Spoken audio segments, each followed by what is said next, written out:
spent the day at the Winthrop Market. It's here in the Tampa Bay area. This is the second time I've tried to, I've gone to a farmer's market. The first time I tried about a month and a half ago. No, I'm sorry, closer to two or 3 months ago. Had some issues with equipment and the canopy. Only was able to interview one person.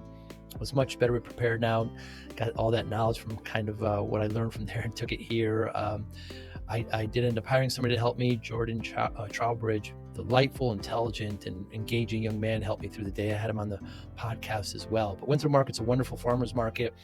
I had a couple hundred vendors, and it's in this Winthrop Square, and it's a great event. The booth is fairly inexpensive, but the goal, the mission, was to talk to people that I just wouldn't be able to talk to typically, and have great conversations.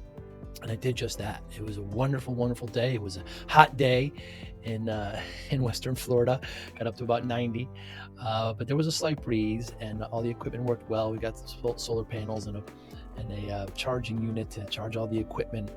First gentleman, Bobby Perdomo, was a fascinating man. He came back from addiction, is bouncing back and helping others. Jack Tanzerite, assistant, his PA, works on the back. Very interesting discussion about myths and how to better help the back. Michael Johnson. There's a dying language called the Gullah. It's in the Lowcountry. For those of you who are not familiar with the great area of Charleston and Kiowa, that whole area of South Carolina, it's called Lowcountry. And there's a language there that's spoken only by 250,000 people. And it's still trying to live and preserve and move on. And Michael Johnson was talking about that. It's fascinating how these languages live on. The Smithsonian Institute has acknowledged it. Joel Chadnow, fascinating. Joel is a teacher in his core. He's very much into wellness.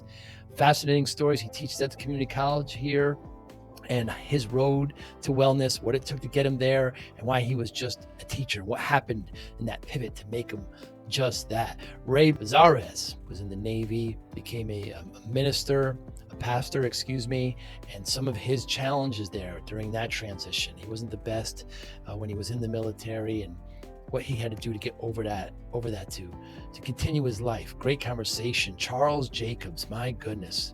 When he was in the military, his troops wanted some kind of path to success, to life. So he made this line in transition, this whole complete system, this paradigm that he's created. And he walks people through it, and it's absolutely wonderful. I can't wait for you to. Russell Graham, fragrances. I know very little about this subject. I let others do that for me, but he is a professional at fragrances. He did serve time in the military. He's out, talks about discovering them, what it takes to do with them, how to apply them, how to use them. He's got great stories about that. My last conversation was with Jordan Trowbridge. He's got great things to say about the Florida Everglades, and he's into animal rescue. He loves reptiles. We talk about the python issue in Florida in the Everglades, and fascinating young man who's engaging, very, very smart, and boy, the world is his oyster. Great day at the Winthrop Market. Thanks so much for listening and watching. Hi, I'm Joey Pinz, and here's my 45-second introduction. After starting my business in the 90s, I started developing poor habits of eating in my diet because of working way too much. I found myself at 340 pounds. The doctor told me if I don't lose the weight, I'm not going to see my daughter graduate. I took the next 7 months, lost 130 pounds. People ask me, how'd you do it? What's the secret? I need to lose weight. How'd you do it? How'd I lose the weight? Just one word: discipline. I've had other successes in life, and I attribute them all to discipline. Now, I'm not the king of discipline, but I believe that it can help all of us. Friends convinced me to start a podcast. The podcast mission: how do we better ourselves and society? I talk to interesting people in health, fitness, sport, wellness, business, technology, science, art, and culture. And I eventually ask them how discipline plays a role in their life. Podcast vision: growth through learning from others. Michael Johnson.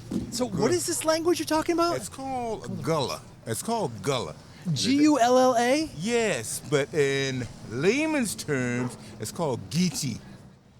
And they call that the Gullah Corridor.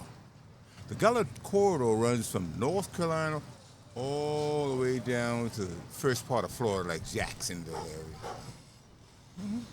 Sure. So there's an actual language that resonates in this area. They just declared, just recently been declared a language. And how do you know it? Through research. Wow. Can you speak any of it? Listen to how the way I'm speaking now. You can tell it's not just, similar to broken English. But the thing about that is when the slaves migrated up north, it was always frowned upon if you spoke Gullah. It was always thought about it, look, I'm from South Carolina. He don't speak that well, so with him not being able to speak as well, he can't. The way he delivers his words means that he's not that intelligent. Interesting. And is it an accent? Is it a? It's an accent, and it's derived from Caribbean, African, and some parts of Europe? No Really? European, none whatsoever. Africa and the Caribbean. That's basically it. So it's not like Creole, where it's got French It and has Italian. absolutely no connotations with French. And go ahead. How did you learn it? How did you know about it? You read. That's how you spoke, and I tell you, it's within that region. Wow. That's all that 250,000 people speak. Now, keep in mind that region would be called the Lowcountry of South Carolina, and following up on the Lowcountry of South Carolina, that's where the slaves grew rice, because that was the number one crop before even cotton. Wow. Yeah. So that's why it's like the Low Country, meaning it could flood the lands and for it to grow rice. Mm-hmm. I spent a lot of time there in Charleston Sure. and Kiowa Island, and yeah. Oh, I'm familiar with all that. Yeah. So the term Low Country gets used there often. And that's why, because it's lower than sea level, and that's why they can flood the fields in order to grow rice. So the language of the Low Country was Gullah. Basically, that's it. That's the correct term for it. Gullah. And just a small bit of research. It's fascinating. Fascinating because of the simple fact that it's a dying dialect. Yeah. And did your parents know anything about it? Did your relatives? Everybody, if you go in that area, it's like some people, when they go in that area, they think they're in a different country because everybody speaks within that region. Everybody, well, I tell you, still 250,000 people still speak Gullah. And are the people also referred to as the Gullah? That'll be like a slap in the face. Oh. So you consider this to be from the Low Country. I see. You know, everybody, Gullah, Geechee. It was always, you can go up north, further north as far as Columbia. Oh, he's from the country. Even he's a Geechee. And that's a negative term, but that's what it's called. I see. And are there customs, cultures, diet that goes along with this? There's absolutely none. Really? It's basically the same because it's already been, like gentrified? No, that'll never be gentrified. Oh, good. It's almost basically, it's a dying breed. Now, one of the strangest things you'll ever see is, let's say, Kiowa and Mount Pleasant. Let's say the babysitter was Gullah, right? Or the housekeeper was Gullah, and she raised the Anglo-Saxon children. You'll hear the children just your same complexion would speak Gullah themselves. Wow. And it is, when you see that, that'll mesmerize you. And you don't know any phrases in it? Or I'm not good. Just you can tell it's the way I'm talking, and you can see it's not. Yes. It's not proper, but it's broken English. But I'm not going to sit here and look at the fish you ain't fried. I'm not going to just. I see. So there's an English base to it. It basically, that's what it is. It's derived from English, but our ancestors were from so many different parts, Right. Africa, Sierra Leone, all over, and they decided to speak where everyone else could listen. So, Michael, how do we preserve these great traditions and languages? How do we do that? Again, just like I stated earlier, Smithsonian Institute Wow. decided to declare that a language. Welcome. I'm Joey Pinz. and I'm thrilled to guide you through this course. Discipline for Greatness, unlocking your best self in 7 days. Whether you're here to take the first step toward a better you or looking to build on the momentum you already have, you're in the right place. This course is about real change, not fluff. Let's get started. This course is based on my book, Discipline for Greatness, 5 Steps to Success and Happiness. It's the product of decades of experience, and more importantly, conversations with hundreds of incredible people on the podcast. In the next 7 days, we'll focus on building purpose-driven habits, creating a balance in every part of your life, and activating the full power of discipline. You'll walk away with more clarity, more control, and real confidence. This course is based on my book, Discipline for Greatness, 5 Simple Steps to Success and Happiness. It's the product of decades of experience, and more importantly, conversations with hundreds of incredible people on my podcast. In the next 7 days, we'll focus on building purpose-driven habits, creating balance in every part of your life, and activating the full power of discipline. You'll walk away with more clarity, more control, and real confidence. Here's what to expect. The course runs for 7 days and 2 short episodes each day, 10 to 15 minutes max. It's fast, focused, and meant to drive real transformation. Each day builds on the last, so grow consistently. We've packed in reflection prompts, guest stories, and short quiz at the end of each day to help lock in the learning. Make sure you have your companion workbook ready. It's your space to journal, reflect, and take action. This just isn't information, it's transformation. You're going to be challenged. You're going to be supported. Most of all, you're going to be inspired. Discipline isn't about restriction. It's about unlocking potential. My job is to help you discover yours. Now you might be wondering, why did I create this course? Because I know what it's like to want more from life and not know where to start. How is this different from other content? Because this isn't about hustle.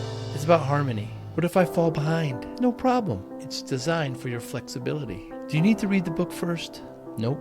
But if you do later, it'll reinforce everything here. And how do you get the most out of the course? Stay engaged. Use the workbook. Reflect. Commit. And finally, what if you don't see results right away? Be patient. Transformation takes time, but every small step counts. You've got everything you need to start strong. So take a deep breath, shake off the noise, and let's get started.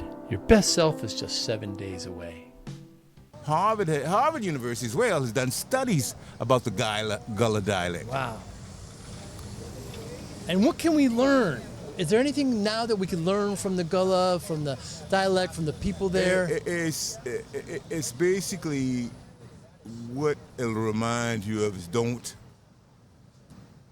lose your roots. You understand? Don't lose where you came from. And just because, again, when we migrated up north, you were supposed to speak like Northerners. You were supposed to speak like, it was taboo to speak, to converse in that.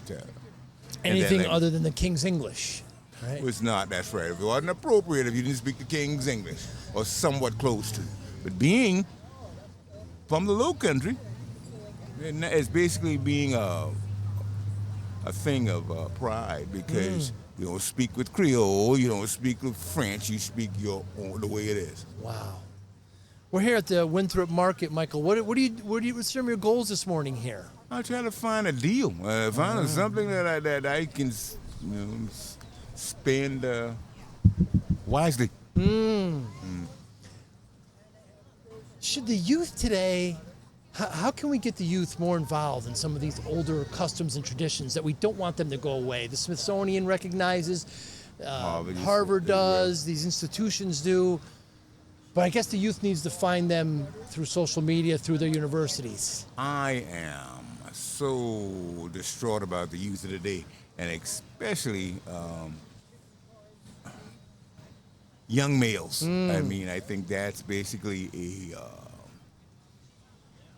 dying breed. If something hasn't been done to it, it's going to be hard.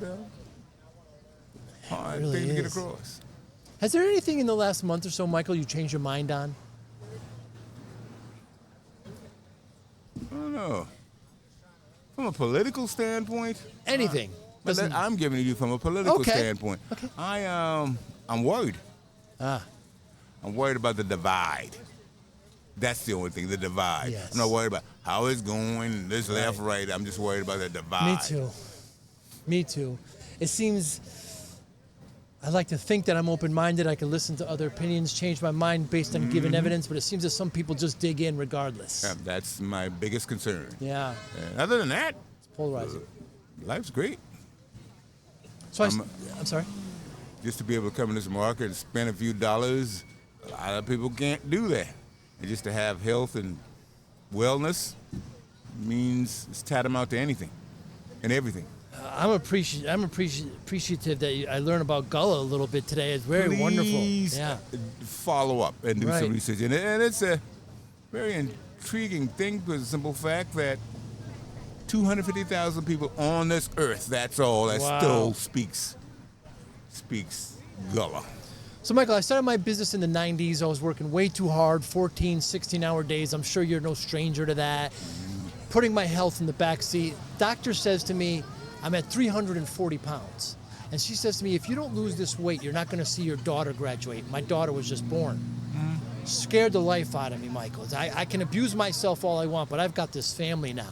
Spent the next 6-7 months, lost 120 pounds, kept it off. You can't look at it as a finishing line, right? You got to make lifelong changes. I tell people this story, and they say, what's your secret? What'd you do? I said, there's no secret. Discipline. That's how I got rid of it. Willpower, focus. How does discipline play a role in your life, Michael Johnson?